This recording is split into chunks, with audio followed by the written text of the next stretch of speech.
Hello friends, Bangla activity চ্যানেলে আপনাদের সবাইকে ওয়েলকাম। বুধবার এসএসসির কর্তাদের সঙ্গে বৈঠক। আমরণ অনশনের হুঁশিয়ারি হবু শিক্ষকদের। চলুন এ বিষয়ে আমরা দেরি না করে বিস্তারিত জেনে নিই।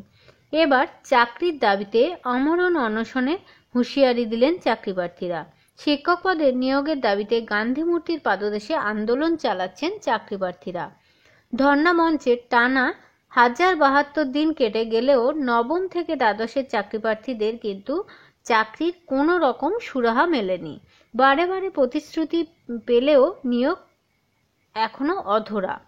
চাকরি প্রার্থীরা জানাচ্ছেন, সরকারের সঙ্গে বারবার আলোচনায় বসা হলেও নিয়োগ তাদের এখনো হয়নি। এই অবস্থায় আগামী বুধবার স্কুল সার্ভিস কমিশনের কর্তাদের সঙ্গে বৈঠক রয়েছে তাদের।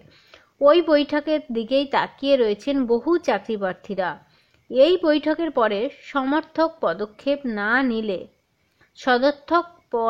না নিলে কিন্তু চলতি সপ্তাহের শেষে আমরণ অনশনের বসার হুঁশিয়ারি দিয়েছেন ওই চাকরি প্রার্থীরা।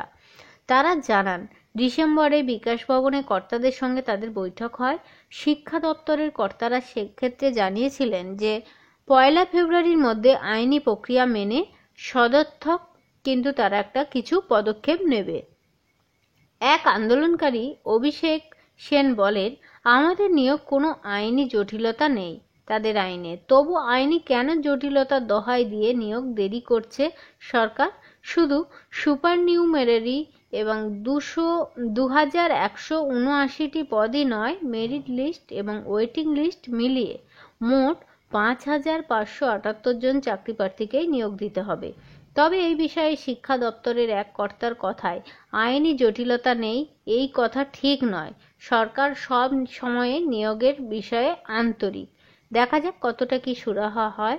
অবশ্যই আপনারা বাংলা অ্যাক্টিভিটি চ্যানেলটাকে সাবস্ক্রাইব করে সঙ্গে থাকবেন। অনেক ধন্যবাদ।